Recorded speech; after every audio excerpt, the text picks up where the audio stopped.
Hello aspirants, कैसी तैयारी चल रही है आप सबकी।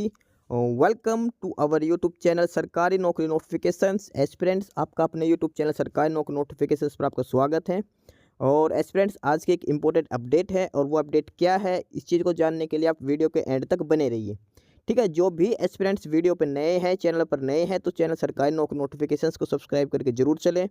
वीडियो अच्छी लगे तो वीडियो को लाइक करना, शेयर करना। अगर कुछ इश्यू हो, कुछ पूछना हो वीडियो के सब्जेक्ट वे के बारे में, कंटेंट के बारे में, तो आप कमेंट बॉक्स में कमेंट जरूर करना।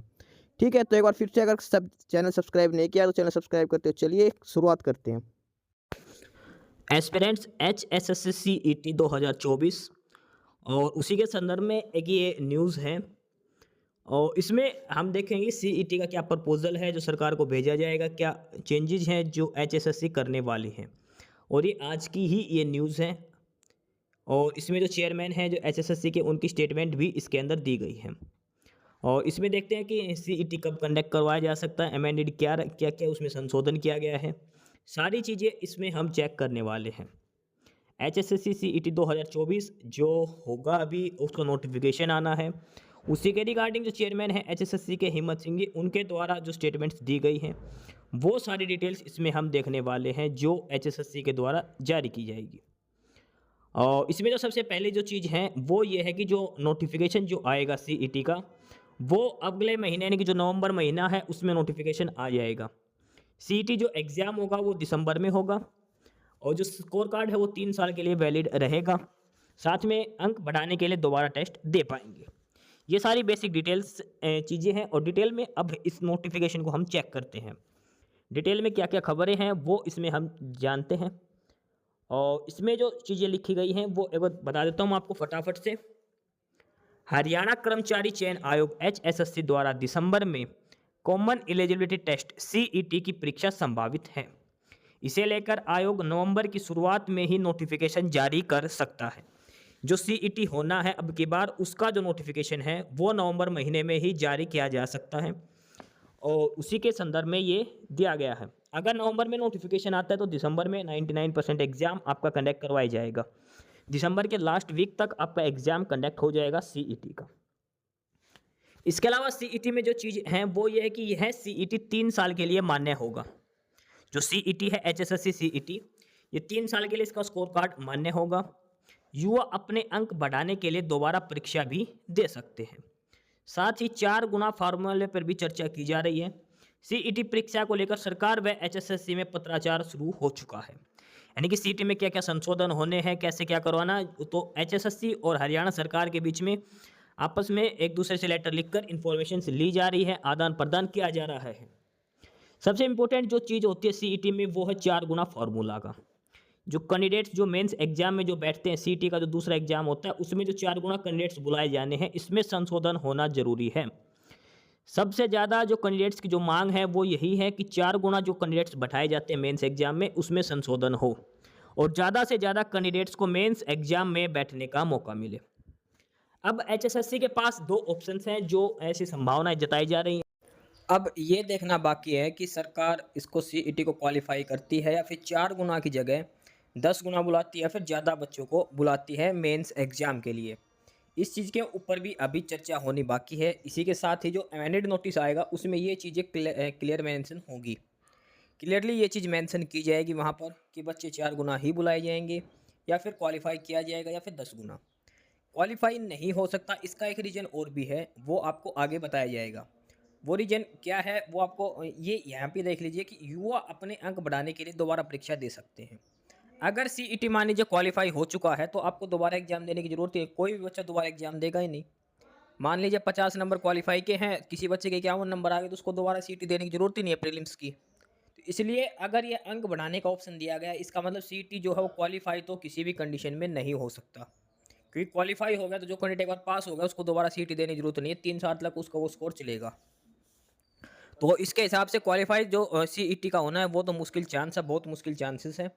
हाँ, इतना हो सकता है 4 गुना जो बच्चे बुला रहे हैं उसकी जगह 6 गुना, 7 गुना, 10 गुना, 12 गुना वो बढ़ा सकते हैं, उसकी संख्या बढ़ाई जा सकती है। CET क्वालिफाई होने के भी चांसेस मुश्किल है क्योंकि इन्होंने लिखा है कि CET का जो स्कोर कार्ड है वो 3 साल के लिए वैलिड रहेगा।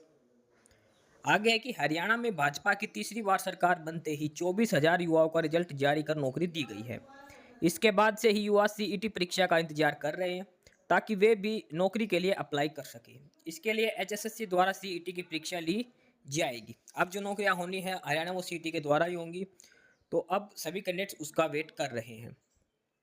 नोटिफिकेशन अगर नवंबर में आता है तो इसके बाद फॉर्म भरे जाएंगे, फिर दिसंबर तक सीईटी की परीक्षा भी कराई जा सकती है। हालांकि इस पर चर्चा की जा रही है कि परीक्षा एक ही दिन में होगी या अलग अलग दिनों में करवाई जाएगी।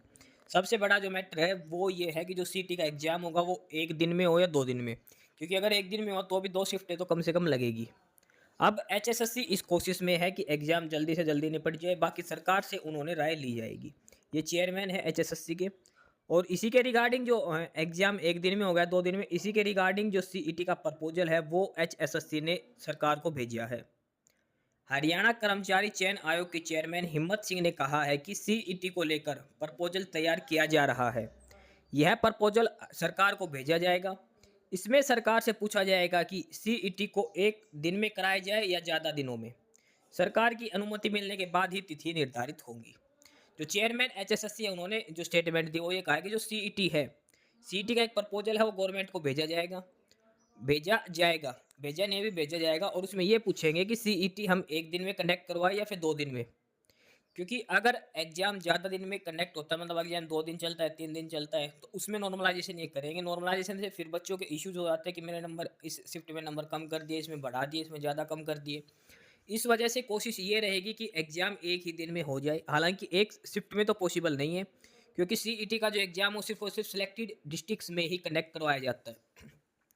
अगर ऑल ओवर हरियाणा के अंदर कंडक्ट करवाया जाएगा तो ये एग्ज़ाम एक ही शिफ्ट में एक ही दिन में पॉसिबल हो सकता है। लेकिन अगर सिलेक्टेड डिस्ट्रिक्ट में करवाए तो 2 शिफ्टें या फिर ज़्यादा शिफ्ट भी लग सकते हैं, 2 से ज़्यादा भी। तो ये अब गवर्नमेंट ऑफ हरियाणा के ऊपर डिपेंड है कि वो कितने दिन की अप्रूवल देती है, एक दिन में कंडक्ट करवाने के लिए 2 दिन में। जितनी कम शिफ्टों में एग्ज़ाम होगा उतने ही बच्चों के स्कोर कार्ड सही रहेगा। अदरवाइज ज़्यादा शिफ्टें होंगी, नॉर्मलाइजेशन होगा, कोई पेपर हार्ड बनेगा, किसी पेपर का लेवल कम होगा। इस वजह से उसमें दिक्कत हो सकती है। सीईटी 3 साल के लिए मान्य होगा। यह हर साल करवाने की तैयारी है। यदि किसी का स्कोर कम है तो वह हर साल परीक्षा देकर रिजल्ट में सुधार कर सकता है। उसके अधिकतम अंकों का स्कोर मान्य होगा। सीईटी को लेकर एजेंसी भी तय करनी है। पहले यह एग्जाम एनटीए की ओर से करवाया गया था। एक नया चेंज जो इस सीईटी में आपको देखने को मिलेगा और वो है सोशल इकोनॉमिक क्राइटेरिया के 5 नंबर नहीं मिलेंगे। पहले जो एक बार सीईटी में पिछली जो कट ऑफ लगी थी, जो एग्जाम कैंसिल हुआ था, उसमें 5 नंबर मिलाए थे सोशल इकोनॉमिक क्राइटेरिया के। अब की बार ऐसा कोई चक्कर नहीं है। पेपर जो 97.5 का था, अब की बार 100 मार्क्स का पेपर रहेगा, 100 नंबर का ही पेपर होगा। अब की बार सीईटी का सोशल इकोनॉमिक क्राइटेरिया के 5 नंबर है वो इसमें नहीं मिलेंगे। सीईटी में इस बार सामाजिक आर्थिक आधार के 5 अंकों का लाभ नहीं दिया जाएगा। ऐसे में जो मेरिट में आएंगे उन उम्मीदवारों का चयन होगा। सीईटी परीक्षा को लेकर प्रदेश सरकार की ओर से हरियाणा कर्मचारी चयन आयोग को पत्र लिखा गया है। पत्र मिलने के बाद आयोग ने तैयारी शुरू कर दी है। भाजपा ने सत्ता में आने से पहले प्रदेश में 2 लाख युवाओं को नौकरी देने का वादा किया था। ये सारी डिटेल्स इसके अंदर बताई गई है। यानी कि अब की बात सीईटी में जो सोशल इकोनॉमिक क्राइटेरिया के 5 नंबर हैं वो हटा लिए जाएंगे, पूरे 100 नंबर का पेपर होगा। दूसरी बात, सीईटी 3 साल के लिए वैलिड है, तो इसलिए अगर सीईटी क्वालिफाई करते तो स्कोर कार्ड की वैल्यू खत्म हो जाएगी, इसलिए शायद सीईटी क्वालिफाई ना भी करे। सीईटी क्वालिफाई शायद ना भी करे, ध्यान रख के चलना। जो 4 गुना बच्चे हैं शायद ये 4 गुना भी रख सकते हैं, 7 गुना भी कर सकते हैं, या फिर 10 गुना भी इसको कर सकते हैं। सीईटी क्वालिफाई के चांसेस बहुत कम हैं, क्योंकि इन्होंने अपने इस नोटिफिकेशन में दे रखा था कि जो सीईटी का स्कोर कार्ड है ये 3 साल के लिए वैलिड रहेगा। अगर कोई बच्चा पहली बार में क्वालिफाई करेगा तो उसको कोई ज़रूरत ही नहीं है 2 बार आगे स्कोर कार्ड बढ़ाने के लिए। कोई ऐसा नहीं है जो दोबारा से पेपर देगा सीईटी का। सारे बच्चे अपने मेंस की तैयारी करेंगे, सारे मेंस में बैठेंगे अगर क्वालिफाई नेचर का कर दिया तो सीईटी। तो इस हिसाब से सीईटी क्वालिफाई होने तो मुश्किल चांसेस लग रहे हैं। बाकी जो नंबर ऑफ कैंडिडेट्स जो होते हैं शॉर्ट लिस्ट के, जो बुलाए जाते हैं मेंस में 4 गुना, उसकी जगह 10 गुना तक बच्चे बुलाए जा सकते हैं। बाकी अभी हाल फिलहाल में 1 या 2 दिन में ऑफिशियल नोटिफिकेशन आने वाला है, अमेंडेड नोटिस, उसके हिसाब से आपको बता दी जाएगी जो भी अपडेट्स उसमें होंगी। बाकी नई अपडेट, नई इन्फॉर्मेशन के लिए आप हमारे यूट्यूब चैनल सरकारी नौकरी नोटिफिकेशन सब्सक्राइब जरूर करिए। और अगर कुछ इश्यू है, कुछ पूछना हो तो आप कमेंट बॉक्स में कमेंट करके आपको जो भी इश्यू है किसी भी चीज़ के रिगार्डिंग आप कमेंट बॉक्स में कमेंट करके पूछ सकते हैं। ठीक है, चैनल को सब्सक्राइब जरूर करें, वीडियो को लाइक करें, शेयर करिए, जुड़े रहिए हमारे साथ। मिलते रहेंगे नई अपडेट्स के साथ, तब तक के लिए बाय।